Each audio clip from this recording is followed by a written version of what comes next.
এসে ভিক্ষা করে খাওয়া অনেক ভালো হবে। এখানে ফ্রি ভিসা না আসাই অনেক বেটার হবে।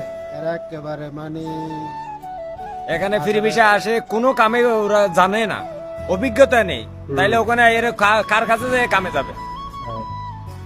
কোম্পানিতে আসলে ঠিক আছে, কোম্পানিতে 1000 টাকা বেশি কোক কাজ করতে পারবে, কারণ নতুন অবস্থায় সমস্যা নাই, কোম্পানিতে শিখাই দিবে। কিন্তু আপনার ফ্রি ভিসাতে কাজ জানা লোক না থাকলে, কাজ জানা না থাকলে তাদের কিন্তু কন্ট্রাক্টররা নেয় না, নিব না। ঠিক আছে, এটা হলো বড় সমস্যা। কারণ এমনিতেই হচ্ছে কাতারে কাজের খুবই সংকট। যারা আছে দেশে, এই ভাই কিন্তু 14 বছর ধরে আছে, সো 14 বছর ধরে আছে, তারপরে কিন্তু ভাই মোটামুটি একটা কাজ করতেছে।